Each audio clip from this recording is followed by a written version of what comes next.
Bem, boa tarde a todos.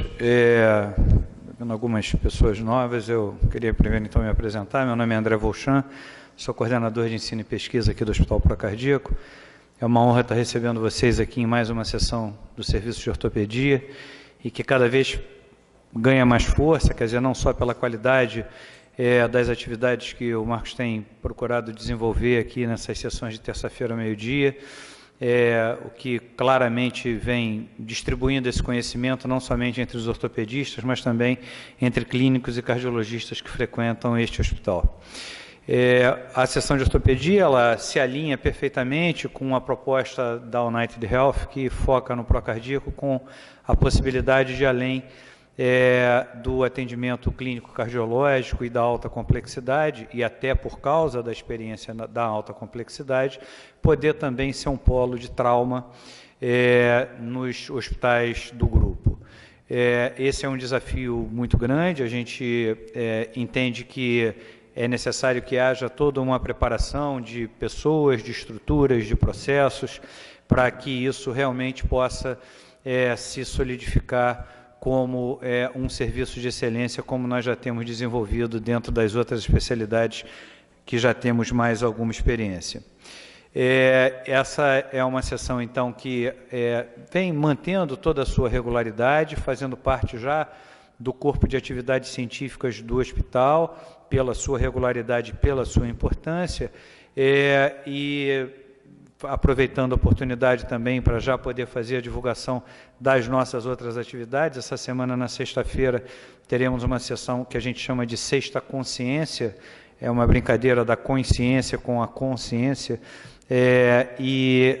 dessa feita vai ser a sessão da gastroenterologia, que vai abordar o tema esteatose hepática, que é um tema cada vez mais prevalente na nossa medicina de consultório do cotidiano. E no sábado vai ter um curso de imersão em imagem, organizado pelo pessoal da medicina nuclear, da tomografia, da ressonância magnética e da radiologia, aberto fundamentalmente para clínicos. Na quarta-feira que vem, a gente reinicia nossas atividades com uma sessão de síncope, que é um grande desafio na sala de emergência. O Luiz Henrique está aqui, que é rotina da unidade de emergência desde sempre, e ele sabe o quão desafiador a gente se defrontar com um paciente com síncope. Então, eu queria, Marcos, mais uma vez te agradecer, te parabenizar, você e seu grupo, por terem agregado mais essa sessão ao nosso corpo de atividades científicas e, sem dúvida nenhuma, como eu falei anteriormente, perfeitamente alinhado com o que a United Health e a MIL e o Procardíaco pensam a respeito da capacitação do seu corpo clínico para esse atendimento inicial. Os médicos da emergência já estão treinados todos em ATLS, a gente sabe que isso é muito pouco para um hospital que se propõe a ser esse foco de trauma, ter esse foco de trauma no Rio de Janeiro, mas eu acho que aos poucos a gente vai se qualificando, se capacitando para tanto e contando com isso, com a colaboração do grupo de ortopedia. Muito obrigado. Muito obrigado, doutor André Volchan. Essa sessão clínica, ela foi escolhida, esse tema especificamente, a pedido do nosso diretor clínico, doutor Evandro Tinoco, que pediu que a gente colocasse como um primeiro tema da reinauguração do Centro de Estudos. Aliás, doutor André, parabéns aí pelas novas instalações. Um tema que pudesse agregar todo o centro de trauma. O centro de trauma do Hospital Procardíaco é hoje uma realidade, nós estamos completando agora o nosso primeiro mês de funcionamento. Vamos contar aqui com a presença de um grupo multidisciplinar. O doutor Luiz Henrique vai falar um pouco sobre o atendimento inicial desse paciente com um trauma exsanguinante na bacia, na emergência. A doutora Cândice, que é a coordenadora administrativa do Centro de Trauma aqui no Hospital Procardíaco, vai falar um pouco para a gente sobre a parte de empacotamento pélvico. Eu vou falar um pouquinho sobre o tratamento ortopédico específico, já lançando uma proposta de um algoritmo de atendimento.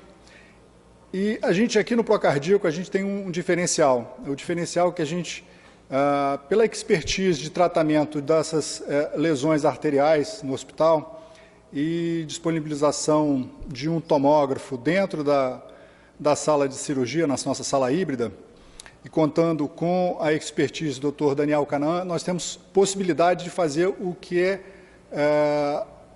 o up-to-date, o estado da arte no mundo para tratamento das lesões pélvicas exsanguinantes, que é a embolização, que é muito difícil de fazer, você precisa de toda uma estrutura e pessoal capacitado. Então, Daniel vai finalizar essa sessão falando um pouquinho sobre as indicações e em que casos especificamente a gente vai fazer isso. Eu acho que isso vai ser um dos grandes diferenciais do nosso centro de trauma. Para iniciar a nossa sessão, eu gostaria de convidar o Dr. Luiz Henrique, médico da rotina da emergência do Hospital Procardíaco, vai falar um pouquinho para a gente sobre esse atendimento inicial.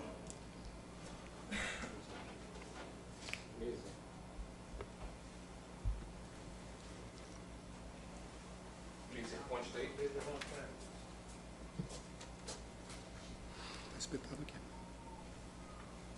Obrigado. Bem, Marcos, obrigado pelo convite.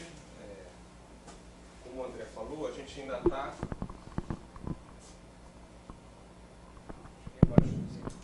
Embaixo a luz. Vai passar do lado. Aqui? Direito. Da direita. Esse da direita. Isso. Como o André tinha comentado, a gente ainda está construindo uma experiência na área de trauma, com o centro de trauma. A gente está acostumado a tratar várias emergências e a equipe foi treinada no ATLS. É claro que isso somente não basta, mas juntamente com a equipe multidisciplinar que estão aqui presente, Canaã, que já desde sempre esteve aqui com a gente, ajudando a gente com trauma, e as doutoras novas cirurgiões que estão participando aqui, o Marcos também já é antigo no hospital. Ou seja, a gente está formalizando e organizando algo que a gente já fazia de uma maneira menos organizada não, mas menos protocolar e sem ser baseado num centro de trauma. A ideia é construir isso e focando nessa questão do trauma de bacia. Lembrar que o nosso primeiro atendimento, como a gente tem um pré-hospitalar, muitas vezes começa em casa. Na rua, dificilmente a gente atende, que é mais o bombeiro, mas como a nossa população é muito idosa, a gente não infrequente atende esses doentes de trauma em casa e usamos os diversos materiais para imobilizar e às vezes é só um diagnóstico clínico de fratura de fêmur, ou de fratura de bacia, ou de qualquer outro trauma, mas a importância desse primeiro atendimento, saber que isso começa... Apertei demais aqui. Começa em casa. Aqui nesse, né? Isso. E que, além da imobilização, o contato com o hospital, para que a equipe multidisciplinar possa estar avisado em função da sua suspeita, é essencial, né? Você ter esse contato telefônico. Não estou me dando bem com ele, não. Deixa assim. Eu passo para você. Não, eu passo aqui do computador. Olha só, esse botãozinho. Não, foi o que eu apertei. Mas eu que estou ruim mesmo. Bem, o contato telefônico é essencial para que você possa dar seguimento nesse atendimento. Só para lembrar, a fratura pélvica com hipotensão tem alta mortalidade. Dependendo de se ela é aberta ou fechada, essa mortalidade aumenta e podem ter envolvidos outros órgãos quando ela é baixa.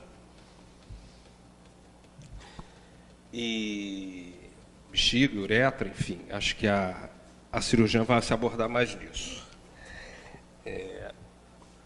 Aqui só para ilustrar, eu tirei isso aqui do livro do ATLS, são fraturas de bacia que mostram que, dependendo da anatomia dessa fratura e da sequência de eventos, da dinâmica do trauma, você vai ter um exame físico e uma lesão de órgãos internos, sejam eles vasculares ou não, em função dessa fratura. Ou seja, não é simplesmente uma fratura simples, mas você pode ter anatomias diferentes de fraturas. E aí o foco dessa minha pequena apresentação é esse atendimento que é feito na emergência, que começa na ambulância e chega. Ou seja, nós temos que ter uma atitude de contenção de danos até que o especialista, seja ele o cirurgião, seja o ortopedista, ou ambos, consigam abordar de uma maneira mais objetiva. Ou seja, o nosso principal desafio é manter esse doente estável hemodinamicamente, e aí entra o nosso protocolo que está inserido agora na emergência, a partir do momento que todos fizeram o curso, que o Canaã aí nos apresentou, e de todos os médicos, talvez só 2 não tenham feito porque foram contratados agora. Então a gente conseguiu fazer o curso para todos os médicos, todos os rotinas, a Ana, que é a chefe, todo mundo fez o curso.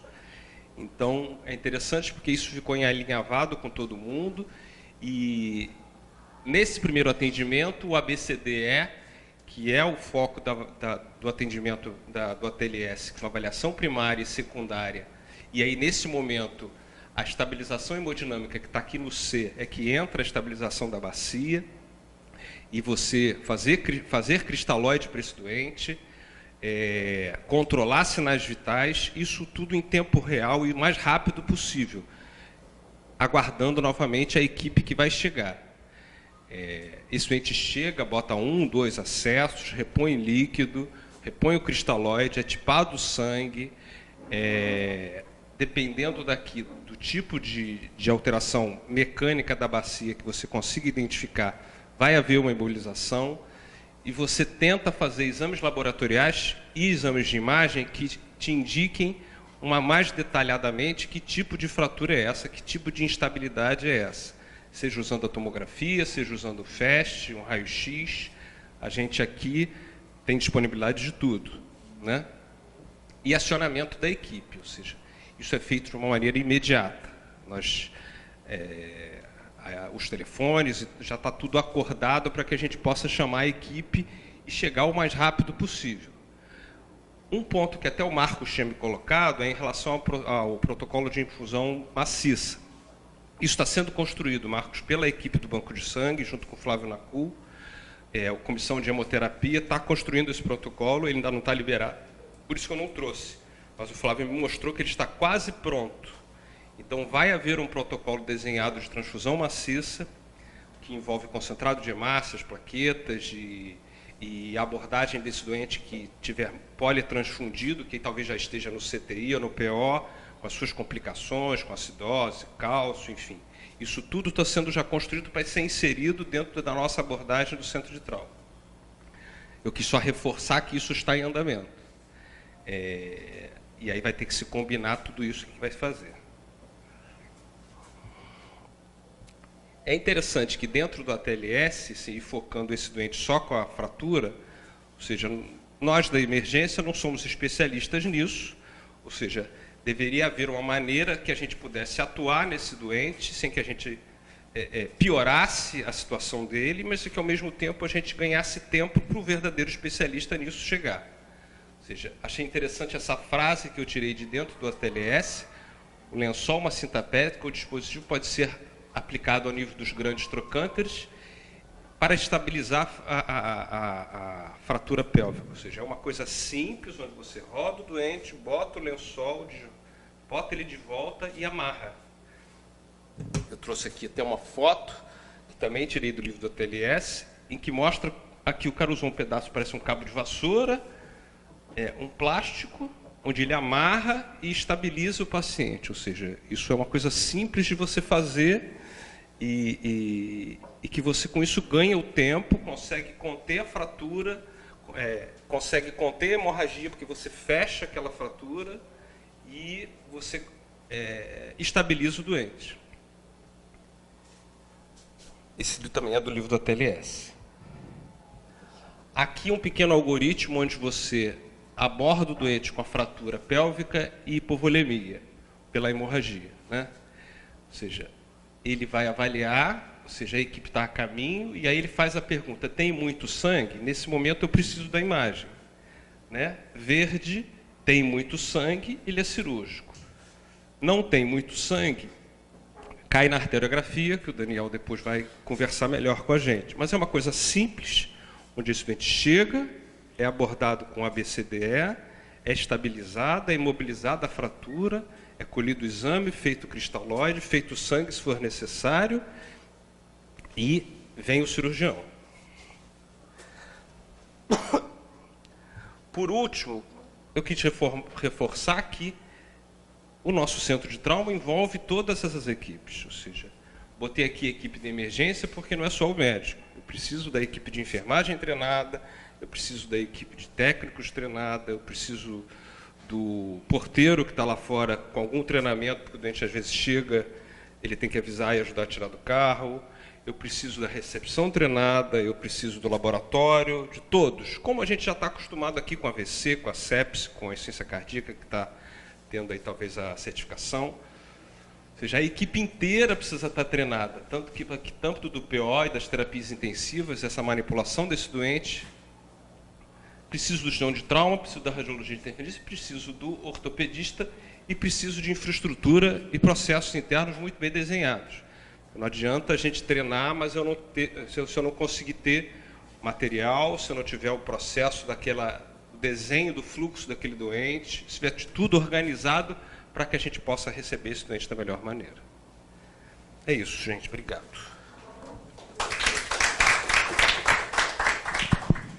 Em relação às perguntas, no final, antes das perguntas, a gente vai ter um fechamento com comentários do nosso coordenador científico. Eduardo Canaã, são dois Canaãs aqui hoje, né? Pai e filho, mas no caso o pai, o Eduardo Canaã, vai fazer uma análise como um todo das apresentações, vai tecer alguns comentários, vai colocar a sua experiência, que é muito grande nisso. Nós vamos ter a oportunidade agora de falar um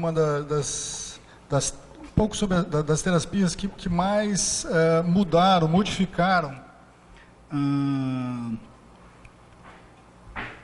modificaram o prognóstico dessas lesões, que é sobre o empacotamento pélvico, né? Alguns ainda não conhecem exatamente sobre isso, mas nós vamos ter a oportunidade de contar com a nossa coordenadora, a doutora Candice, vai falar um pouquinho para a gente sobre empacotamento.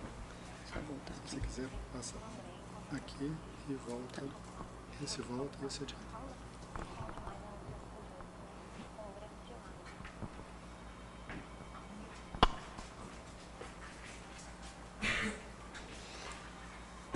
Bom dia a todos, meu nome é Candice, eu sou cirurgiã geral de trauma. É um grande prazer estar participando desse desafio, que é colocar um centro de trauma dentro do hospital.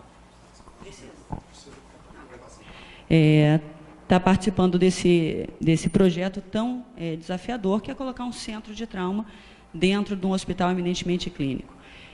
Como o próprio doutor André falou, e o doutor Marcos também, é um hospital que já tem uma expertise com pacientes graves, é um hospital já muito adequado, adaptado ao treinamento e tratamento dos pacientes com protocolos, e acho que por isso foi escolhido para estar sediando esse projeto dentro do United Health. É um prazer para mim, doutora Juliana, junto com o doutor Canaã, estar implementando aqui. E aí a gente vai falar um pouquinho do empacotamento pélvico, que é uma técnica recente, no tratamento do trauma pélvico e que muitos ainda não conhecem. Então, repetir um pouquinho aqui que o Luiz já falou, só para a gente reforçar os pontos importantes do trauma pélvico. É um dos maiores desafios para o cirurgião de trauma, para o socorrista, para o ortopedista dentro do politraumatizado. Acomete 3% de todos os pacientes com lesões ortopédicas, 3% tem traumas de bacia. Trauma pélvico. É uma mortalidade muito alta numa população muito jovem. E por que a mortalidade é alta? A gente tem... Ups, é aqui? Onde é que é o PowerPoint? Aqui atrás, tá, já vi. A gente tem uma lesão altamente sanguinante, uma hemostasia muito difícil e é comum a gente ter lesões associadas nesse paciente. A abordagem deve ser multidisciplinar e muitas vezes não é só o cirurgião de trauma, o socorrista e o ortopedista, a gente precisa do radiologista intervencionista, a gente vai precisar do médico intensivista, a gente vai precisar da terapia de reabilitação, então é multidisciplinar. E as decisões iniciais são muito baseadas em critérios clínicos. É claro que a gente vai tentar fazer um método de imagem melhor para a gente poder fazer uma reconstrução, mas não é isso que vai impedir a gente fazer o tratamento inicial. Então, uma lesão com uma grande transferência de energia, geralmente quedas de grandes alturas, acidentes automobilísticos e esmagamento. 10 a 15% desses pacientes que têm trauma pélvico, eles já chegam chocados para a gente na admissão, na nossa porta de entrada, e 30% destes pacientes que chegam chocados, 30% a 40% vão evoluir a óbito. Então, é um paciente jovem, grave, que a gente tem que estar muito bem preparado para poder atendê-los. E a causa-morte, geralmente, é a exsanguinação. A anatomia da pelve é um compartimento ósseo limitado, difícil da gente acessar, e tem inúmeras estruturas naquele pedacinho do corpo. Então, tem todas as estruturas urogenitais, tem o reto, tem vasos, tem nervos, tudo num pequeno pedaço anatômico e de difícil acesso. O sangramento, em 80% dos casos, ele é venoso e geralmente do plexo pré-sacral. Nos restantes dos pacientes, 20%, esse sangramento é arterial e a gente vai precisar do nosso colega radiologista intervencionista para estar ajudando a tratar esses pacientes. 80% desses pacientes têm alguma outra lesão associada, seja torácica ou abdominal, ou ambas em conjunto. E 25% desses pacientes apresentam lesões urogenitais, até pela proximidade anatômica, então é muito comum, às vezes, a gente precisar do urologista também. Às vezes tem lesões uretrais muito desafiadoras para a gente poder estar tratando. E, é claro, tem sempre lesões extensas do tecido mole adjacente, tecido celular subcutâneo.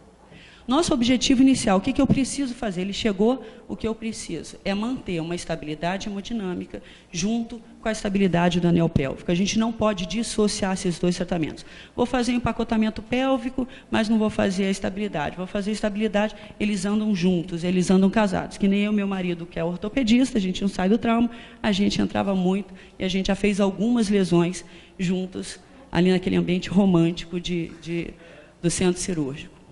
Bom, algumas classificações, não vou entrar em detalhe, não é isso, né, o nosso objetivo aqui, mas eles costumam ser caracterizados como traumas menores, quando a gente tem tanto a estabilidade hemodinâmica quanto a mecânica.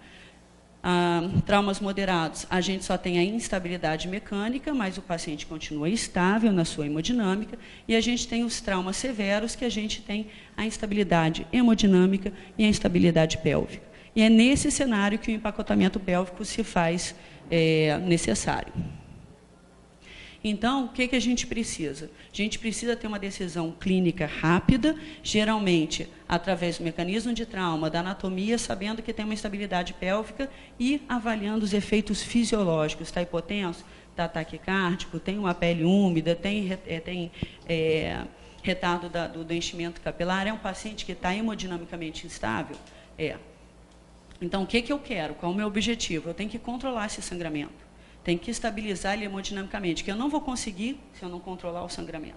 Eu vou ter que tratar a coagulopatia, que na maioria das vezes vem associado.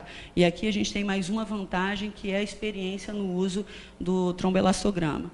E eu tenho que promover a estabilidade pélvica. Então, aqui uma série de ações que a gente deve fazer e que tem que estar coordenadas. Toda a engrenagem tem que estar azeitada para estar fazendo. E, claro, dentro de um cenário tão dramático, com tantas estruturas no espaço tão pequeno, a gente deve evitar as complicações.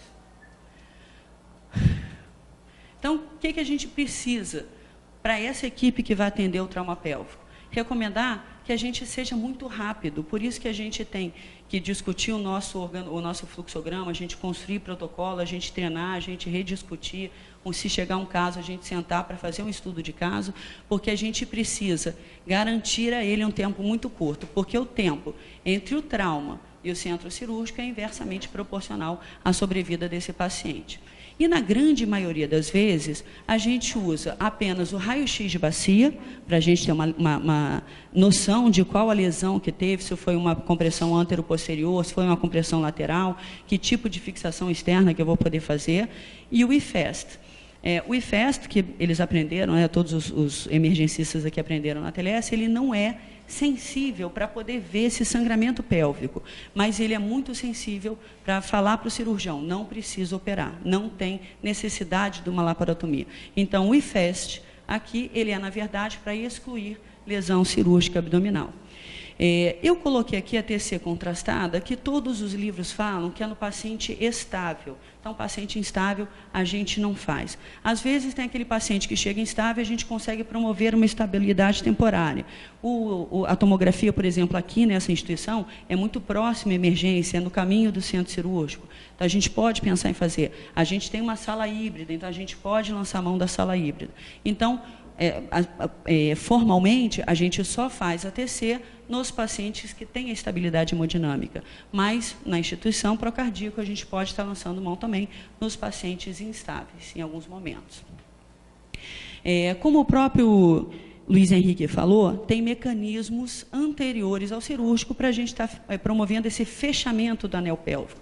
Todos aqui na sala sabem que o reto peritônio, principalmente quando a gente tem uma abertura do seu anel pélvico, ele é um mar de espaço para o sangue poder expandir e ir acumulando naquele hematoma. Então, a gente precisa fechar esse espaço e diminuir a chance de sangramento. Então, pelvic binder é uma estratégia precoce que a gente pode fazer até no pré-hospitalar para tentar diminuir e estabilizar esse anel pélvico.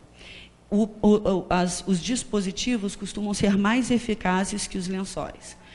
A gente precisa promover a retirada precoce, porque assim como a prancha rígida, ele também provoca lesão por úlcera de pressão, por isquemia. Mas, geralmente, a gente faz na hora da cirurgia, quando a gente faz a substituição pela fixação externa. E a gente tem que saber que isso é apenas uma ponte para o tratamento definitivo. E aí tem os dispositivos, que só para mostrar que são bem fáceis da gente colocar. Opa.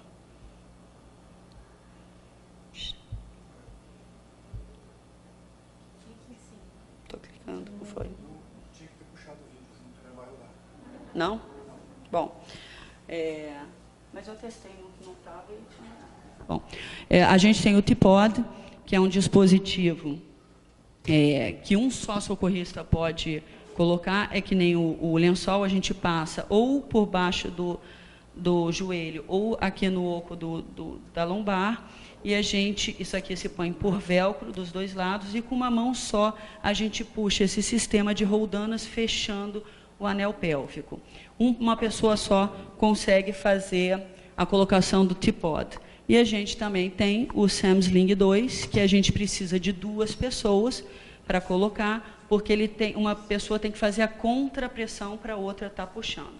Mas são dispositivos que ajudam a gente a reduzir e melhorar e controlar esse sangramento antes do tratamento definitivo.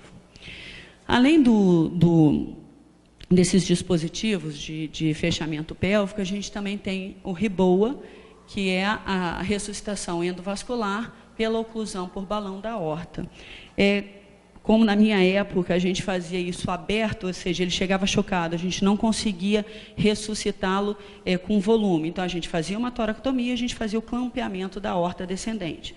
Hoje em dia, a gente consegue fazer isso minimamente invasivo, através da endovascular. Então, é uma alternativa para o clampeamento cirúrgico da aorta. É claro que é minimamente invasivo, então a gente diminui todo aquele estresse cirúrgico para o paciente já em déficit hemodinâmico, que a gente pode estar usando no trauma pélvico com instabilidade hemodinâmica. Se a gente for fazer só para o trauma pélvico, a gente pode colocar na zona 3, que é abaixo das artérias renais, e que a gente consegue, então, manter essa oclusão por um pouquinho mais de tempo do que se a gente colocasse na zona 1, que é na aorta descendente. Também temos que ter em mente que isso é uma solução temporária, se tiver disponível e se a gente tiver alguém com experiência na realização do método. Então, ele faz a punção da veia femoral, introduz o catéter. Aqui eu estou mostrando a oclusão na zona 3, abaixo das artérias renais. Um paciente extremamente crítico, a gente pode colocar a aorta descendente. Lembrando, mais uma vez, que é temporário, um tempo muito curto. E aí a gente vem para o empacotamento pélvico. Então, lembrando, é um paciente com instabilidade hemodinâmica, é um paciente com instabilidade do anel pélvico. Aí que a gente vai entrar junto com os ortopedistas, nós para fazermos empacotamento, o ortopedista para fazer estabilização.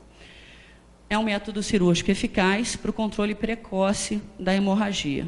É realizada em conjunto com a estabilização do anel pélvico. Eu preciso colocar a compressa e o ortopedista precisa fixar a bacia até para fazer a contrapressão na compressa que a gente está colocando no oco pélvico.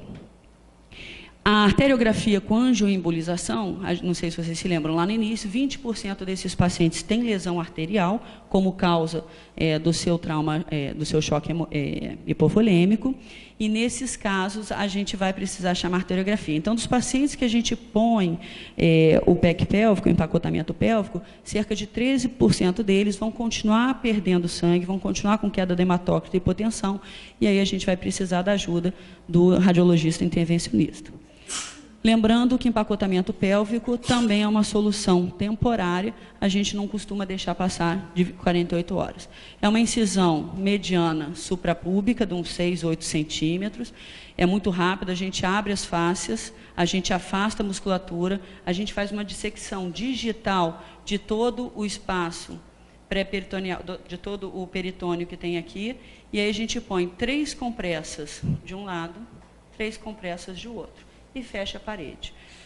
Tem um vídeo no YouTube que mostra o pessoal fazendo isso em menos de 10 minutos. Então, é um procedimento extremamente rápido para a gente fazer o controle do sangramento. E, é claro, a gente, em cerca de 48 horas, no máximo 48 horas, 72, a gente vai fazer a revisão desse paciente. Então, é uma técnica cirúrgica rápida, segura, melhora bastante o prognóstico pelo controle precoce dessa perda sanguínea e pelo trauma mínimo cirúrgico que a gente impõe, reduz a quantidade de hemoderivados desse paciente na sequência, reduz a mortalidade dessa população de 10% a 15% que chegam com estabilidade hemodinâmica. E aí a gente tem que lembrar que nos grandes centros, o tempo porta de entrada centro cirúrgico e o tempo de procedimento sempre foram menores no empacotamento do que na angiografia, apesar deles não verem diferença disso na mortalidade desses pacientes. Aqui é mais uma figura mostrando aqui, ó, as 3 compressas de um lado, 3 compressas do outro, em cima do plexo vascular. Então, é uma opção já bastante segura e consolidada para os pacientes críticos e instáveis com trauma pélvico, sempre realizado com a fixação do anel pélvico. A gente não precisa mais do que raio-x e IFEST, mas se a instituição tiver as facilidades ou então a celeridade de uma tomografia à disposição ou uma sala híbrida, a gente pode estar fazendo a tomografia e a gente pode lançar outras medidas, porque são pacientes extremamente críticos. A gente pode usar o Riboa e a gente pode usar a radiologia intervencionista. Obrigada.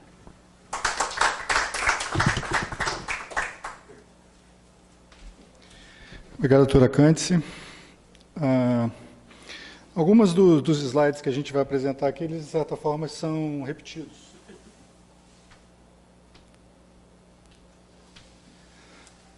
Vão se repetindo porque o tema é único, né?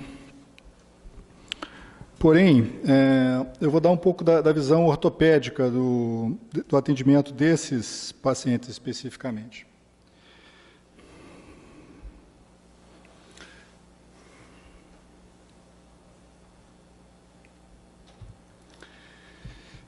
E vou tentar também te apresentar um pouquinho do algoritmo do que a gente pensa de como deve ser essa sequência de atendimento. Algumas perguntas assim, né? Por que o trauma de bacia grave ele é tão importante? Já foi falado, mas é porque a mortalidade é extremamente alta, né? A lesão pélvica exsanguinante pode matar 1 em cada 3 pacientes, quer dizer, hemorragia não controlada, ela realmente vai matar. E aí a gente vai ver que a gente tem 2 tipos de sangramento na lesão pélvica. E o tempo, a Cândice já falou, e o nosso tempo é de 1 hora. O paciente chegou, ele tem que estar estável e tamponado em 60 minutos. Isso muda o prognóstico desse paciente. Então, a fase 1 foi o que foi falado, colocar a estabilização pélvica não invasiva, a colocação de um lençol. Muito cuidado, e aí a gente vai entrar um pouco em detalhes, é óbvio que eu não vou falar tudo de classificação para vocês, mas a gente tem um público aqui de não ortopedistas, que é importante a gente lembrar que as fraturas por trauma lateral, se você fizer muita pressão na hora de colocar essa cinta, você pode causar uma lesão arterial nesse paciente, principalmente pacientes mais velhos. Então, esse é um cuidado aqui no procardíaco, porque a gente tem um público de mais velhos, né? É importante alguns conceitos básicos. Primeiro, o exame físico normal não vai excluir que esse cara tenha uma instabilidade de bacia. Não necessariamente você vai conseguir botar a mão nesse doente e fazer o diagnóstico. Segundo, fez o diagnóstico e não tem certeza, não pode ficar repetindo esse exame físico. Por quê? Porque isso destampona. Então, botou a mão uma única vez, acabou. O que vai fazer? Vai botar esse paciente com o raio-x e vai fazer. Nós temos na nossa emergência um raio-x com chassi, com Wi-Fi. Você faz a radiografia, aparece em menos de 5 segundos a imagem na tela. É o que a gente precisa, não precisa ficar mexendo no doente. Muito bem, ok. Qual é o doente que eu preciso identificar? Qual o doente que vai sangrar? Tá certo? Basicamente, algumas coisas a gente tem que ver. Olha só, instabilidade vertical. Essa hemipelve aqui, à esquerda, ela está elevada, ok? Essa aqui é uma fratura por compressão lateral, abertura e ascensão da hemipelve, uma lateral compression grau 3. Grande abertura da sínfise, maior que 5 centímetros. Isso aqui, esse fragmento aqui na incisura, ou vai lesar ou a ilíaca interna ou o glúteo superior. Muito provavelmente esse paciente vai precisar de embolização. Esse já é um caso mais grave, olha só, abertura pequena, menos de 2 centímetros. Trauma grave, grande abertura da pelve, um grande open book. Ele vai abrindo, até lesar os ligamentos sacroiliacos posteriores. Quando lesa o sacroiliaco posterior, esse paciente ele fica completamente estável. A pelve fica solta como se fosse uma instabilidade vertical, como se ele tivesse caído de uma grande altura. Ele bateu de frente e a pelve fica completamente solta, né? Aqui, esse mesmo paciente, já com o uso do fechamento da pelve, e aí você vê que já reduz bastante. Para estabilizar sangramento, tem que fechar a pelve, e isso é o que vai fazer parar de sangrar. Então, várias classificações, o que a gente usa? A gente usa o Young-Burgess, por quê? A direção do trauma. Trauma de frente para trás, trauma de lado, trauma para cima. Então, anteroposterior, lateral ou vertical. É o sistema mais simples, o mais fácil, você tem 3 direções de trauma e depois a gente entra em detalhes para mostrar quando cada uma delas. Vai abrindo pouco, abriu mais de 5. Se a fratura, o traço é transverso nesse sentido, normalmente é compressão lateral, então lembrar desse detalhezinho aqui, tá?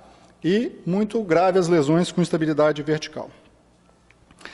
Muito bem, o que sangra na pelve? Bom, sangra veia, sangra osso e lesão arterial. Então, lesões em veia, então a partir de agora, o que tiver em azul, a gente vai estar falando de sangramento venoso, sangramento ósseo e sangramento arterial em vermelho.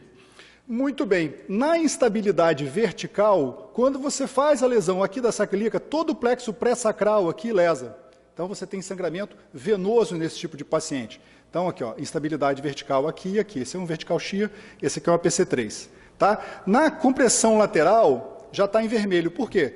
Os casos de compressão lateral mais frequentemente produzem lesões arteriais. Então, você olhando a imagem, você já vai ter noção do que você vai precisar fazer.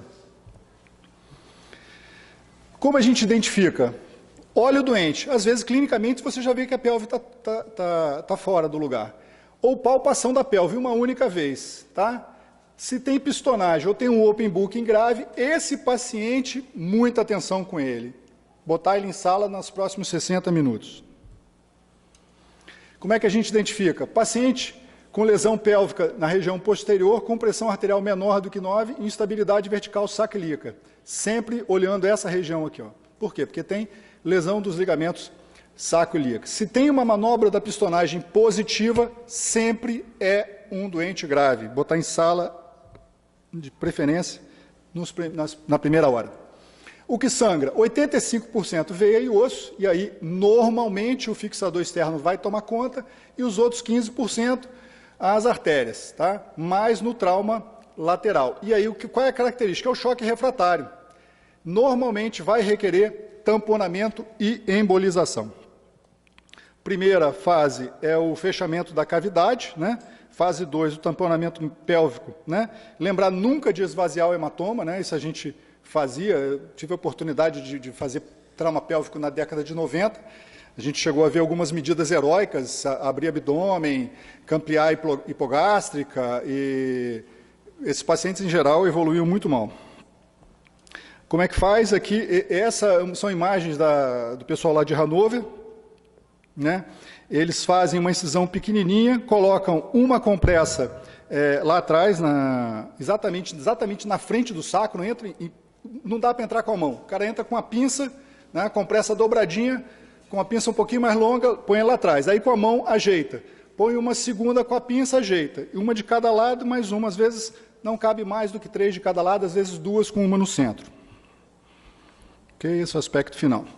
Então, esse é o algoritmo que a gente propõe. Tá? O paciente chega com trauma de bacia, faz estabilização, 2 litros rápido, transfusão, plaqueta, 1 para 1. Esse paciente está instável, vai para o centro cirúrgico, faz o fixador e, se ele continuar instável, já faz o tamponamento com a compressa. Aí, importante, fundamental o que a Candice falou do atendimento multidisciplinar. Por quê? Porque não acabou aqui. Então, entrou o ortopedista, entrou o cirurgião geral, esse paciente continua instável, você vai ter que procurar outros locais de sangramento. Vai fazer uma laparotomia, uma estabilização de múltiplas fraturas. E se ele tiver uma lesão arterial? Embolização com angiografia. Eu vou aguardar, óbvio, o posicionamento do Daniel, porém, na tomografia já existem alguns sinais que podem guiar a gente de como esse paciente vai se comportar. Então, o atendimento inicial, muitas vezes, essa radiografia que a gente tem na sala de trauma, né, não adianta a gente querer, às vezes, uma radiografia muito boa. O atendimento inicial com a colocação do fixador externo, nesse caso também tinha aqui uma luxação, aqui uma tendência a um otopélvico, uma fratura acetabular, então o fixador externo ele migrou e nós estabilizamos ele também aqui na região do grande trocante, e o tratamento definitivo com parafusos sacrais e colocação de placas para a estabilização dessa fratura na pelve. Esse paciente tinha lesão arterial. Muito interessante esse trabalho do Hahnemann, que ele pega a tomografia e, de acordo com os locais onde ele vê os hematomas, ele já faz uma correlação com o que está sangrando. Isso já vai guiar para a gente o que a gente vai precisar embolizar, caso seja necessário. Então, para os colegas que estiverem interessados em conhecer um pouco mais sobre a parte aí de embolização, eu sugiro ver esse trabalho. É um trabalho recente, né? Está errado aqui, 2104, mas é 2014. Isso é o que eu tinha para falar. Eu gostaria de chamar agora o nosso último convidado, antes das considerações finais do Dr. Canaã, o filho do Dr. Canaã.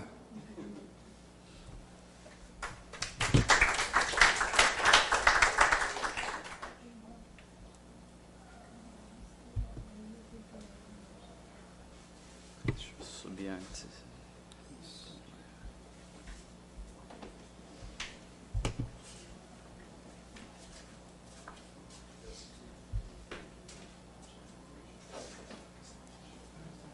Bom, boa tarde a todos. Eu sou Daniel Canaã, a maioria aqui me conhece, sou radiologista intervencionista, e a ordem ficou ótima que a gente organizou aqui, que a radiologia intervencionista acaba entrando sempre por último mesmo, no caso. Então, vou tentar mostrar para vocês, algumas coisas vão ser discordantes do que foi falado aqui, mas a maioria segue a mesma linha de raciocínio, e vou tentar mostrar quando é que a gente deve ser acionado e o que a gente pode ajudar no tratamento desse paciente, que já é um tratamento bastante complexo. Bom, então, os objetivos é mostrar o papel da radiologia intervencionista no trauma pélvico, mostrar um pouquinho das técnicas de embolização e, consequentemente, os resultados e complicações que a gente costuma observar. Bom, só fazendo uma revisão de tudo que foi dito, né? O trauma pélvico é responsável por 3% das lesões esqueléticas nos acidentes, responsável por 5 a 10% da mortalidade. Desses pacientes, 10% com instabilidade hemodinâmica tem uma mortalidade de 30% a 60%. Então, opa, a luzinha onde? Atrás. Então, é uma mortalidade bastante alta, né? E lembrar também que esses pacientes, né, normalmente, óbvio, o padrão aqui do procardíaco, mais idosos, enfim, você pode ter um trauma iminentemente pélvico, mas a regra, né, é o paciente politraumatizado e com fraturas pélvicas. Então, a gente sempre tem que pensar nisso, não focar só na pelve, né, porque pode impressionar bastante o trauma, mas você tem que certificar de que não tem outras áreas sangrantes, outras coisas que vão matar esse paciente mais rápido. E, para isso, a sistematização do ATLS é muito importante, né, para aumentar a inteligência mínima do sistema. Então, ATLS sempre, né, lembrar, né, num trauma pélvico, né, quando você tem uma diastase de 5 centímetros, você já tem um aumento de 20% do volume pélvico, né? Isso aqui é bastante sangue, né? E é proporcional. Quanto maior essa diastase, maior o aumento do volume pélvico, né? Então, o objetivo, até pelo mecanismo que já foi bastante comentado aqui, é a estabilização pélvica. Esse é o que a gente tem que atingir mais precocemente, né? Que é reduzir o volume pélvico e o tamponamento precoce. Bom, fontes de sangramento pélvico, né, isso também já foi bastante comentado aqui hoje, né? Então, rotura de veias e plexos venosos, sangramento difuso de osso esponjoso e rotura das artérias, tá? Apenas 10 a 20% dos casos, isso varia na literatura. Mas o que a gente mais tem, na realidade, é uma combinação, né? São lesões associadas. Então, você tem, normalmente, rotura de veia e sangramento de osso esponjoso, né? E, às vezes, a artéria entra nesse contexto também. E lembrar que tem outras fontes de sangramento, isso é muito importante, a gente não focar só na pelve. Bom, então, na fratura pélvica, né, causas de hipotensão, o que você tem que pensar? Primeiro, abdômen, a gente não pode negligenciar o abdômen, né? E segundo, a pelve, né? O sangramento sendo iminentemente pélvico, né, ou o próprio sangramento pélvico, ainda que tenham lesões associadas no abdômen, a gente tem que saber que 80% a 90% são sangramentos venosos ou sangramentos ósseos e apenas 10% a 20% arterial.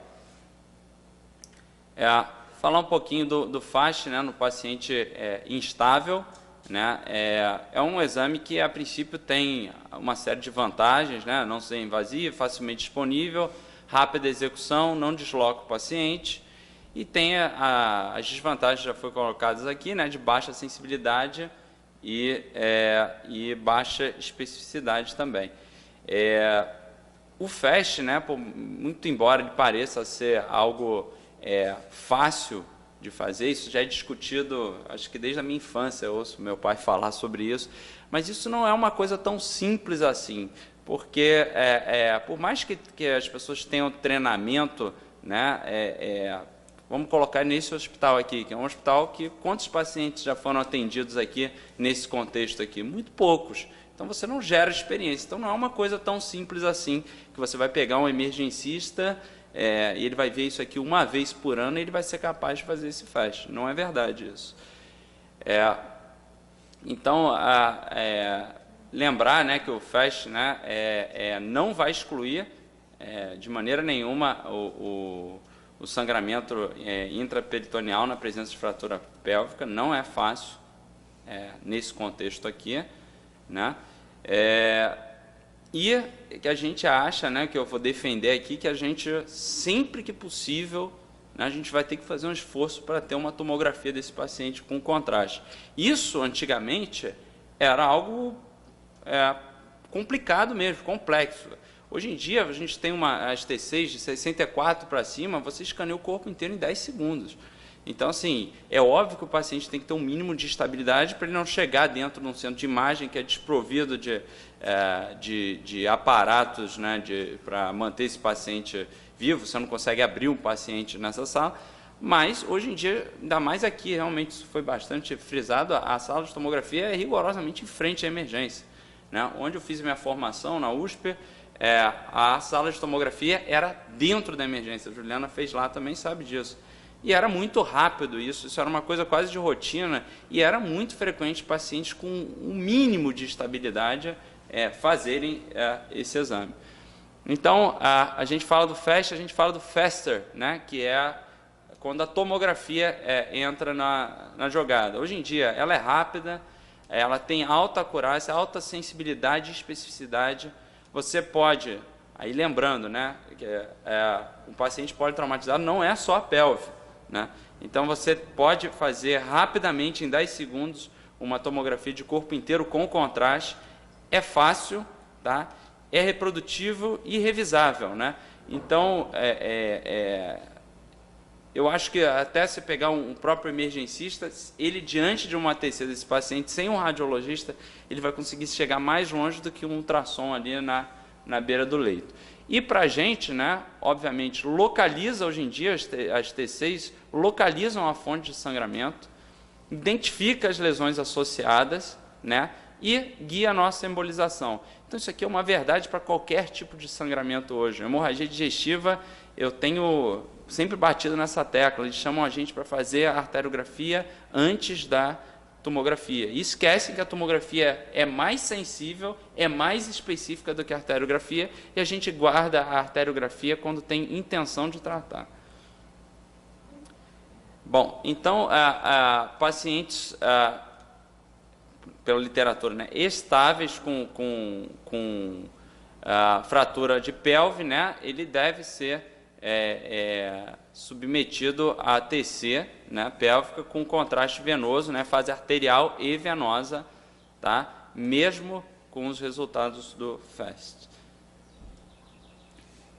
Aqui mostrando, né, que a tomografia, né, melhora os resultados, reduz o tempo necessário para a tomada de decisão. Então, não é perda de tempo. Na verdade, você ganha tempo aqui. Você entra numa cirurgia já sabendo o que você vai encontrar. Isso você ganha tempo, né? Indica qual é o melhor método hemostático, né? Se ele pode ser conservador, se é pela radiologia intervencionista ou se é pela cirurgia, alguma outra lesão que tenha passado desapercebida no exame físico, ou mesmo após essas medidas heróicas aí de manutenção de vida do paciente. Então, acho que a gente já mostrou vários algoritmos aqui, assim, de certa forma eles são concordantes, né? Então, lembrar, né, sempre a TLS, não pode prescindir do ATLS, isso também assisto desde as aulas do meu pai, desde que eu nem fazia medicina, né, que às vezes uma lesão que chama muita atenção não é a que vai matar o paciente, né, a lesão mais chocante, né. Então, o que foi muito importante aqui, né, saber como fazer esse primeiro atendimento aqui do paciente, né, ver se tem uma fonte externa de sangramento, que pode ser tamponável, né? Manejar esse sangramento, a ressuscitação e a estabilização pélvica, né? O paciente também sem uma causa externa, né? O paciente não está com hemorragia externa, né? Vai para estabilização pélvica e, logo que possível, a tomografia.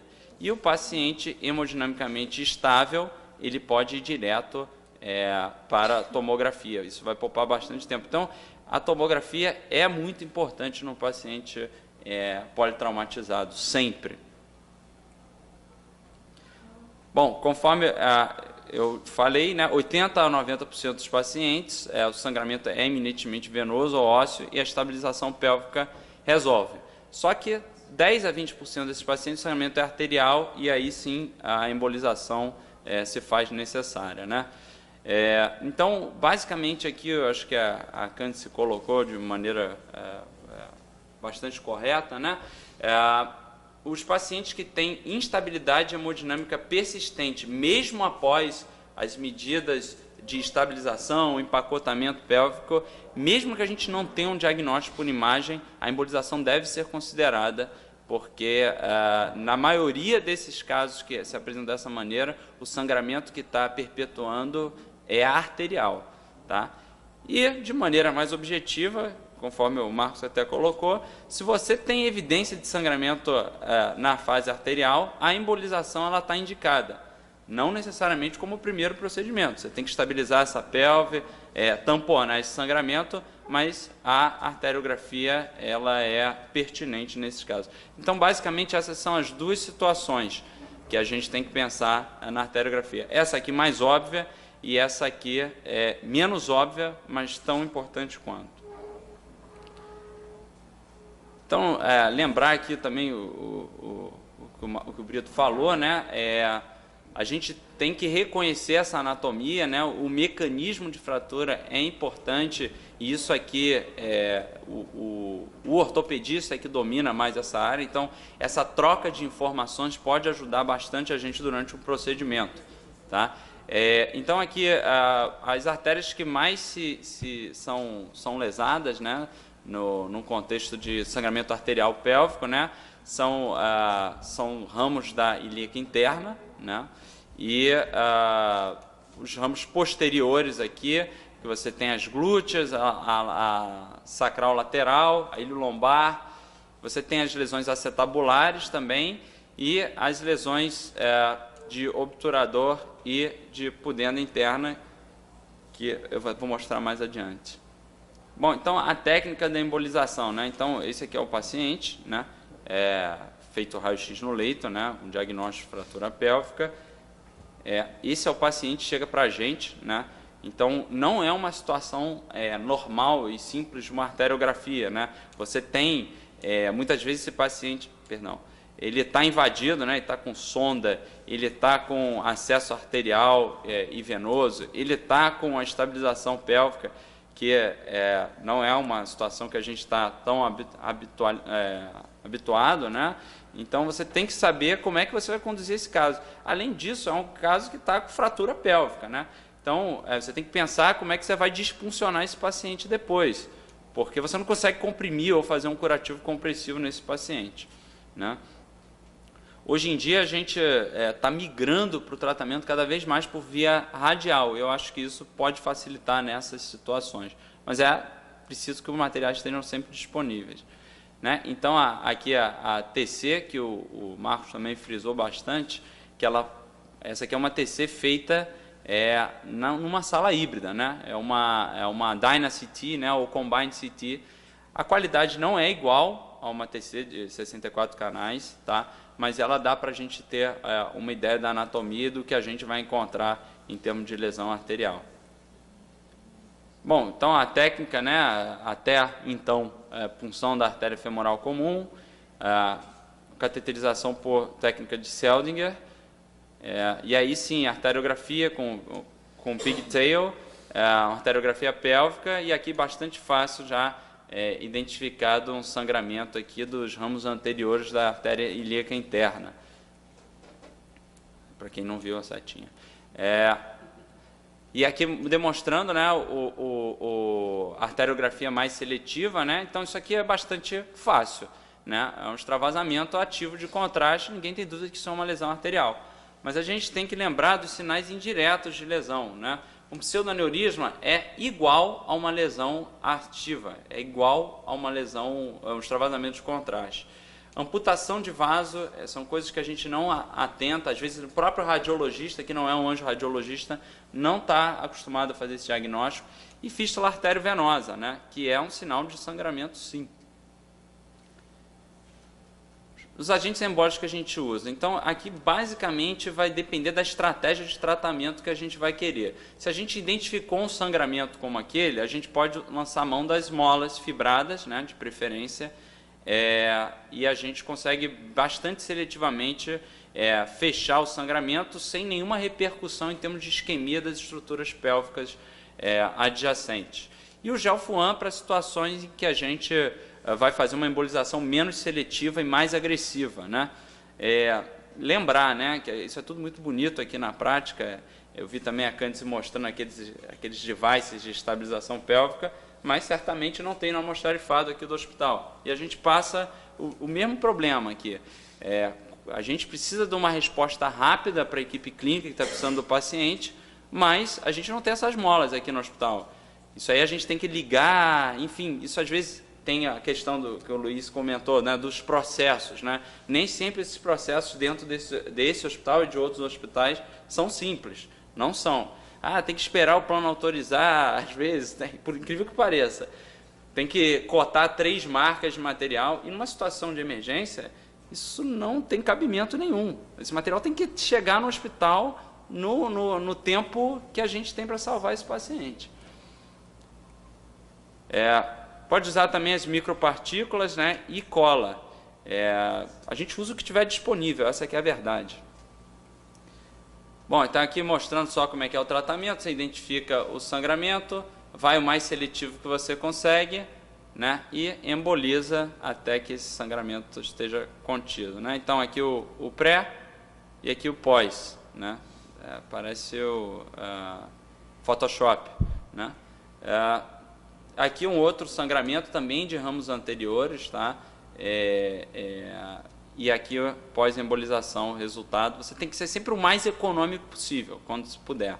Aqui um grande pseudoaneurisma, tá? No ramo glúteo. Aqui o pseudoaneurisma, facilmente tratável com algumas molas, e você, de uma maneira bem pouco invasiva, você consegue controlar esse sangramento, e é um paciente que já vem muito prejudicado, ele já tem muitas outras coisas a serem resolvidas. Então, quanto menos invasivo você puder ser, melhor. Aqui um outro sangramento da pudenda também, mostrando aqui, é bem parecido com o que a gente acha num priapismo, né? E aqui sem subtração, e aqui o fechamento com umas molas e preservação de toda a arquitetura vascular da pelve. Aqui é uma situação bem mais dramática. A gente vê vários focos de sangramento, né? Vários focos. Como é que a gente conduz esse caso, né? A gente emboliza ramo por ramo? Não, isso não é possível a gente fazer, até porque não vai funcionar. A gente não faz nada, vai para a cirurgia? Não. Esse é um caso que é extremamente importante a gente ter alguns conceitos na cabeça, né? Uma é um paciente grave. Se a gente não fizer nada, fatalmente esse paciente vai ao óbito. Então, o que a gente faz habitualmente é jogar indiscriminadamente gelfuanas ilíacas internas bilateralmente. Aumentam a chance de isquemia de órgãos pélvicos, de impotência, no caso do homem, aumenta o risco de claudicação glútea a longo prazo, sim, mas você salva o paciente, você não tem muito o que oferecer para esse paciente. Então, isso é algo que tem que ser discutido, às vezes a gente se vê nessas situações, para depois a gente não carregar esse peso da equipe clínica. Pô, mas o paciente ficou deficiente, alguma coisa nesse sentido, por causa da embolização, mas ele não tinha outra chance. Uma outra situação que a gente pode lançar mão dessa técnica é quando a gente não acha um foco de sangramento arterial, mas o paciente segue com sinais, com critérios de instabilidade hemodinâmica, mesmo após todas as medidas cirúrgicas e ortopédicas. A gente pode lançar mão dessa embolização. E o risco de isquemia é bem menor do que se imagina, tá? Por incrível que pareça. O gelfuan, ele é absorvido em torno de 5 a 7 dias, e normalmente esses pacientes estabelecem a função dos órgãos embolizados. Já estamos acabando, né, mostrando que o controle da embolização nesse contexto é bastante alto, de 85% a 97%. Lembrar que a mortalidade por sangramento pélvico ela chega a 25%. As complicações são baixas diante desse quadro, né? Complicações em torno de 10% na revisão da literatura. Complicações que a gente pode achar hematoma, pseudoaneurisma no local da punção. Eu falei, é muito difícil comprimir esses pacientes, então aqui os selantes de punção são bastante interessantes, né, que é o Angiocil e o Proglide. Também nem sempre a gente tem disponível no hospital, mas evita que a gente tenha que fazer um curativo compressivo nesse paciente. Aqui a nefropatia induzida pelo contraste, né, que a gente não tem muito como controlar, um paciente que está chocado, enfim, mas é algo reversível. Reações alérgicas, a gente não tem como prever isso numa situação de trauma, nem isso passa a ser importante. E aqui sim as relacionadas ao procedimento, né? Isquemia glútea, disfunção sexual e às vezes embolização de órgão não alvo. Pode ser um erro, isso aqui pode ser considerado um erro em quem não sabe fazer, mas pode ser uma complicação aceitável num contexto de que o paciente está realmente morrendo, você não conseguiu chegar tão distal. Então, para guardar, a TC é muito importante no contexto desse paciente. Distinguir sempre o sangramento abdominal e pélvico. Esse diagnóstico tem que ser feito, senão você foca na pélvica, o paciente morre do abdômen. Distinguir também sempre o sangramento arterial do venoso. Lembrar que o venoso é muito mais frequente e acaba matando muito mais paciente, né? Serviço de radiologia intervencionista 24 horas é importante se você quer implementar esse tipo de tratamento, né? A embolização é muito efetiva no contexto de sangramento arterial, sempre ser o mais seletivo possível e, conforme eu falei, a embolização bilateral das ilíacas, ela pode e deve ser justificada em algumas situações. Aqui mostrar que a radiologia intervencionista está ajudando a cirurgia do trauma, né? O meu interesse do trauma sempre veio do meu pai.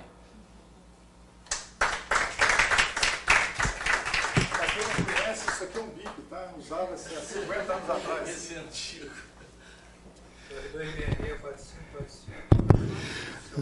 Tocanã, eu gostaria de convidar o senhor para sentar um pouco ali à mesa, fazer algumas considerações. Fala aqui mesmo. É. Então, ó, pode se quiser. Eu vou falar rapidamente que já está passando o tempo. Bom, em primeiro lugar, obrigado por estar aqui participando desse evento, né? Importante, que nós estamos começando agora a abrir aqui uma área de trauma, né? Esse doente vai começar a aparecer assim que a gente começar a divulgar, né? Vai começar a aparecer, e é um doente que a gente tem que saber atender. Vocês viram que todos eles que deram a palestra falaram do ATLS. Então, a coisa mais importante que a gente começou é sempre focar no ATLS. A avaliação primária é o mais importante. Se você errar na avaliação primária, você vai perder o doente lá na frente. Tudo vai dar errado. Então, o ABCD da vida é a manutenção da vida do paciente. Então, a primeira coisa, a gente tem que suspeitar da lesão, a meu ver, certo? Por exemplo, tem um hematoma de períneo, hematoma de bolsa escrotal, né? Uma lesão, um hematoma da região glútea. Esses doentes todos, a gente já suspeita que ele possa ter uma lesão pélvica, né? Que mata o paciente. Na minha época, eu tinha aprendido que a gente tinha que ligar as hipogástricas. E eu ligava as hipogástricas do jeito que eu aprendi e morria todo mundo, entendeu? Todos morriam, porque sangravam mais, porque aumentava o sangramento venoso, né? Se você ligar as hipogástricas, a gente ligava as hipogástricas, o doente evoluía, sanguinava e morria. A gente acabava perdendo o paciente. Principalmente nas lesões combinativas de bacia, né? Que você não sei como você faz para fixar isso. Lesões combinativas de bacia. Eu tenho um caso que eu apresento nas minhas aulas, que eu era um estudante de medicina e ele morreu sangrando, porque ele não conseguia parar o sangramento, nem com fixação, não tinha como parar o sangramento desse paciente. E ele foi a óbito, entendeu? O tamanho de bacia. E outra coisa que eu queria falar é o seguinte: o paciente grávida, por exemplo, uma lesão pélvica, né? O paciente está grávida, tem uma lesão pélvica importante, sangrando, né? Como é que você poderia resolver essa situação do paciente? A situação que vai resolver, provavelmente resolve as duas situações, né? Tanto a fratura cominutiva, quando você fala de fratura cominutiva, muitas vezes a gente está falando de lesões da crista ilíaca, né? A asa do ilíaco quebrado. Existe uma nova técnica onde você muda a posição dos parafusos. Normalmente você põe 2 parafusos entrando pela crista, mas você pode botar um parafuso na região supracetabular, né? Precisa de um pouco mais de experiência. A cirurgia ela é um pouco mais demorada, né? Quando você coloca os parafusos na crista, você monta um fixador em 10 minutos. Se você tiver que botar na região supracetabular, você precisa fazer uma pequena via de acesso. A via de acesso tem que ser um pouquinho maior. Você precisa colocar afastadores, colocar o pino e precisa, se tiver disponível, um intensificador de imagem.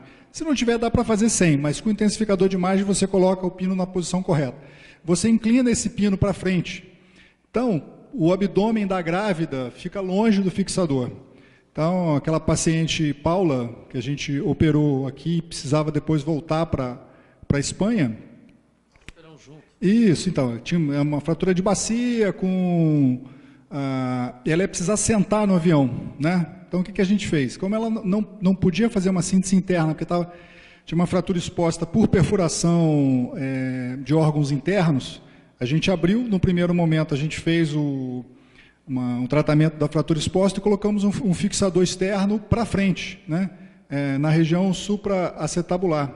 Então, com isso, a gente conseguiu que ela voltasse sentada. Essa paciente, se tivesse grávida, também daria, porque o abdômen dela também não teria problema. Normalmente, tem alguma área da pelve que dá para você fixar. Às vezes, realmente, você tem razão. Às vezes, não tem muito o que você fazer. Mas esse paciente, quando tem esse grau de cominução, normalmente é tão grave que muito provavelmente vai morrer. Pode falar, quem quer falar? Perguntar o que é clamping seco para fixação. Passar essa para o doutor Rodrigo. Aquele trocantérico. Aquilo ali a gente usa no trauma agudo, né, na emergência, às vezes quando vem pelo bombeiro já chega com aquilo. E o objetivo daquilo é que você faça uma estabilização inicial, fechando esse anel pélvico e tentando estabilizar, evitando que tenha novos sangramentos da pelve. E é basicamente para isso. Isso é uma estabilização temporária, não é nunca definitiva. Isso aí para que você até levar o doente para o centro cirúrgico e fazer a fixação externa com o fixador, como o Marcos explicou. O ciclamp, que geralmente quando a gente vê nos artigos, na literatura, isso, é um articulado, que acho que até quando ele perguntou, eu perguntei, porque onde eu sei, a Anvisa não permite aqui, acho que a gente não tem no Brasil. Mas eu ia perguntar se tem alguma coisa equivalente mais moderna, porque como ele é articulado e permite, é muito interessante a gente discutir na foto o fixador externo, a barra passando bem aonde é o acesso do tamponamento do packing pélvico. Então, você entra no espaço de Hertz. E ele permite que você desarticule ele sem destamponar e a cirurgia geral fazer a abordagem. Tá. Quando você está falando de fixação de pelve, você tem que ver que tipo de fixador você tem disponível. Então, na maioria dos hospitais públicos, você usa para fixar a pelve o mesmo fixador que você usa para fixar o fêmur. Esse fixador ele não tem muitas opções. Você vai botar 2 pinos de cada lado. Em algumas situações, você consegue fazer uma montagem trapezoidal. Você põe 2 barras laterais e a terceira barra, que une essas 2 barras laterais, você joga ela mais para baixo. Às vezes você não consegue isso, né? Às vezes você não consegue fechar adequadamente, você tem que fazer ela lateralmente. Os fixadores disponíveis no procardíaco, você consegue fazer montagens trapezoidais e consegue, se necessário, fazer aquela montagem que a gente botou lá com derivação para a região do grande trocânter, que você faz uma pequena tração lateral, e isso ajuda a estabilizar a pelve. Então, a gente tem essa opção. Então, em relação ao ciclamp, a colocação dele é bem mais, requer muito mais treinamento. Assim, já não é mais o emergencista, já não é o ortopedista comum, é um ortopedista que tem esse conceito, porque a colocação dele é posterior, e se você coloca ele na posição errada, em vez de você fechar a sacroiliaca, você piora abrindo o posterior e piora ainda mais o sangramento. Então, ele é muito usado na Alemanha, né, e alguns centros de trauma nos Estados Unidos, né, onde tem um grupo treinado e ele está disponível na emergência, e você tem um C-arm dentro da sala de trauma. Ele é colocado na sala de trauma, mas com intensificador te dando o posicionamento correto, porque mesmo o cirurgião experiente, muito provavelmente não vai colocá-lo adequadamente se não souber exatamente onde ele está, porque se ele errar 2 centímetros ou 3 centímetros, ele já vai fazer um posicionamento inadequado.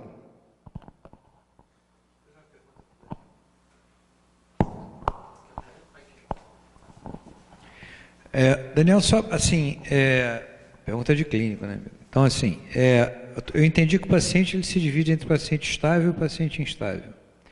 Esse paciente instável, a gente busca primeiro a estabilização clínica dele, hemodinâmica, e depois encaminha ele para o exame de imagem. E esse exame de imagem ele deve ser preferencialmente contrastado para poder orientar os focos de sangramento. Na outra perna tem o doente estável, que também vai precisar de um exame de imagem. Se esse paciente não estabilizou antes, ele continua precisando de um exame contrastado? Não entendi a pergunta final. O doente que veio do braço estável, ele não estabilizou em nenhum momento, nem antes, nem durante, nem depois, mas ele continua precisando de um exame de imagem. Esse exame de imagem do braço estável, ele precisa de contraste? E qual é a argumentação? É porque você pode ter uma lesão em 2 tempos ali, de outros órgãos, inclusive. E ele vir a sangrar posteriormente? Você pode não ter feito, você pode ter optado por um tratamento conservador, porque ele não exteriorizou nada, mas além de uma lesão pélvica contida ali, que não foi diagnosticada, ele pode ter uma lesão de baço que a gente precisa desse diagnóstico. O ultrassom não vai te dar esse diagnóstico. Não estou falando, eu continuo na tomografia. Sim, sim. Eu continuo com a tomografia. A única coisa que eu quero privá-lo, eventualmente, é de um contraste que não se... A tomografia não é só para as lesões pélvicas. Você faz a tomografia para você ter mais certeza, inclusive para excluir outras lesões. E nesse caso, o contraste agrega acurácia a essas lesões traumáticas para esse tipo de coisa. Beleza.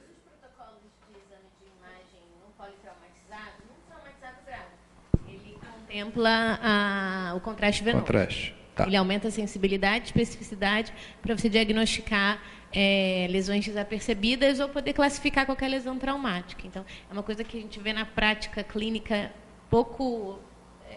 é uma coisa que não é muito feita, mas a gente que faz trauma é obsessivo compulsivo com ATC com contraste. Pelo que eu estou entendendo, esse racional, ele vai extrapelve.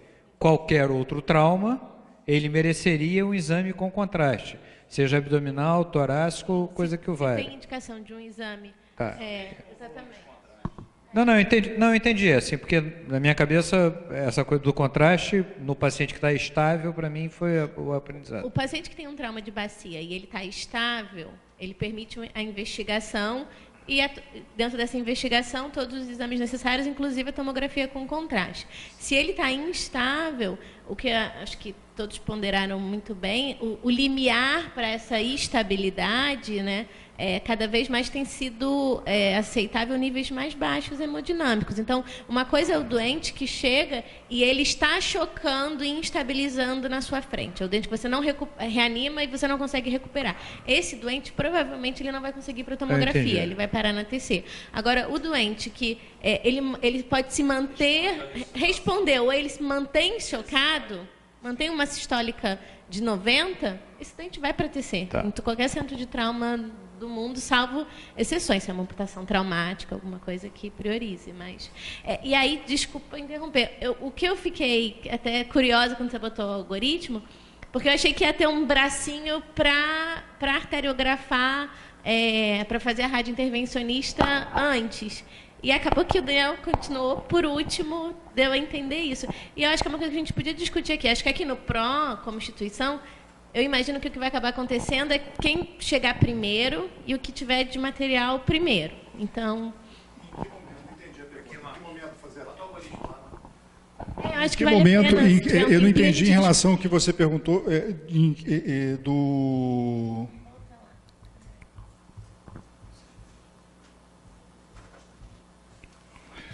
Tá. Esse paciente aqui, ele vai vir para estudo se ele está estável, tá vendo aqui? Então, todos concordamos aqui em relação ao algoritmo. O mais importante é sempre o fechamento da pelve. Se você fechar a pelve, você resolve grande parte dos problemas. Os protocolos, principalmente, o Pelvic Pack começou em Hannover, né? Ficou quase que 15 anos exclusivo dentro da Alemanha, e depois os outros centros reproduziram. Eles mostraram que o tamponamento com compressa resolve grande parte dos problemas instáveis. Aí surgiu o último problema, porque é o seguinte, mesmo os pacientes tamponados, alguns continuavam instáveis. E aí quando a gente diz continuavam instáveis, não é instáveis na primeira hora. Esse paciente, 3, 4 horas depois do trauma, eles continuavam instáveis. Nesses pacientes, onde você tem radiologia intervencionista, de plantão, entre sair do centro cirúrgico, fazer o tamponamento, botou o fixador e continuar instável, esse paciente passou pela tomografia com o contraste. E aí vem aquele trabalho aqui do Hahnemann, exatamente mostrando na tomografia o que está sangrando pela localização. Ou seja, por que a importância do exame? Porque você já entra sabendo o que você vai precisar embolizar, né? Essa é só uma proposta, né? Isso parte da minha experiência, mas, na verdade, boa parte dessa sequência aqui, eu copiei do grupo de Hannover. Óbvio que a gente tem que adequar isso à nossa realidade, né? Óbvio que não dá para resolver tudo. Não, porque uma das coisas até que eu queria conversar, e eu vi muito no HC, é assim, quando você entra por último, existe, às vezes, uma limitação técnica, tanto do acesso, às vezes o doente muito com a periferia muito fechada. Então, o que a gente via lá? Arteriografia, às vezes, quando deixa para fazer nesse delta-T de 4 horas, 5 horas... Entendeu? Aí eu ia te perguntar isso, se hoje a expertise, o material, se você falasse para mim, Juliana, isso não faz diferença. Eu acho difícil não fazer diferença, porque o doente já vai estar muito chocado, muito fechado, entendeu? E aí já fez E a outra coisa que a gente via lá é empacotar, e dá para empacotar mesmo, botar mais de 3, a gente botava 5 compressas até em criança. E isso também dificultava muito na hora de arteriografar. Então, o doente que consegue mandar rápido para a tomografia, tomografou, viu que tem extravasamento arterial, dependendo das condições e da rapidez, alguns protocolos encaminham direto primeiro esse doente para fazer a radiointervencionista. E é isso que eu queria discutir com você. Então, na verdade, né, lembrar que a maioria desses sangramentos continuam sendo venosos e ósseos, né? Então, a embolização não vai tratar o sangramento ósseo nem o venoso. Então, eu acho que a gente... é aquilo que você falou, assim, de repente não tem um cirurgião aqui na hora que esteja habilitado para fazer aquilo. A gente pode começar fazendo a angiografia lá em cima e o cirurgião entrar, mas eu acho que passar na frente desse algoritmo aí, eu não acho. Por mais que para mim o diagnóstico ia ser mais fácil, enfim, aquilo que eu falei, a gente também pode entrar e não achar o sangramento, mas num contexto de um paciente que tem uma alta chance de estar sangrando arterial, é aquele que não respondeu às manobras, você vai embolizar assim mesmo. Mas se a PC te diz que tem lesão arterial, esse é o meu questionamento, a gente já sabe. Então a gente está falando do paciente que tem algum critério de estabilidade. Esse aí, até você pode prescindir da cirurgia em alguns momentos, não precisa fazer um empacotamento em todos os pacientes. Mas no paciente que está num contexto de instabilidade, assim, ou iminência, aquela estabilidade limítrofe, eu seguiria o algoritmo, sim. Lá eu tive vários casos que, assim, fixou, a gente ia, mas assim, sem fixar, impossível. Aí realmente a gente correu um risco desnecessário. Daniel, tem uma pergunta, como diz o André, pergunta de clínico. Por que quando tem sangramento em vários lugares, você não faz várias embolias específicas? Bom, primeiro que esse paciente está sangrando ativamente, como aquele caso ali. Você vai perder muito tempo ali, vai ser um procedimento de 4, 5 horas até você entrar em cada ramo e fechar. E aí, nesse contexto... que você jogaria numa interna principal, que você disse que jogava já a gente pega ali na ilíaca interna e joga já pica ele, né? Faz uma papa e joga. Você vê imediatamente que o sangramento todo para na hora. O risco de você isquemiar que não quer. Mas o Gelfan também não vai tão longe. Essa aqui é o negócio. Há o risco de isquemiar, mas é um risco pequeno. É um risco de 20%, talvez, que eu acho que está bastante justificável num contexto desse. Porque o perigo da embolização é quando ela vai muito distal, a isquemia tecidual mesmo. Aqui você muitas das vezes acaba tirando a cabeça de pressão. Por exemplo, aquele reboa que ela falou, a gente na minha instituição a gente não fazia isso, né? Na USP a gente nunca fazia isso. Porque a gente conseguia, na verdade, a gente tinha material para ir até o foco e tentar parar o foco rapidamente. Mas naquela situação, que é uma situação bizarra, assim, com vários sangramentos, a minha experiência é que se você fecha aí automaticamente o nosso corpo redistribui aquele fluxo, sangra do lado, aquilo está esfarelado. Uma vez no baço, eu peguei um trauma de baço, e fui fechando aneurisma por aneurisma. Quanto mais eu fechava, eu estava esmigalhado, mais abria outros. No final eu embolizei o baço, a artéria esplênica mesmo, que eu devia ter feito no começo e ter me livrado do paciente com resultado bastante semelhante. Nós só temos... Não, desculpe, nós não temos tempo para mais nenhuma pergunta. Eu agradeço a todos. Foi um prazer. Dentro de 15 dias estaremos aqui com mais uma sessão clínica. Não, doutor, olha só, o senhor já está convidado previamente para ministrar uma palestra para a gente aqui. Os temas estão abertos. Vai ser um prazer. Muito obrigado a todos.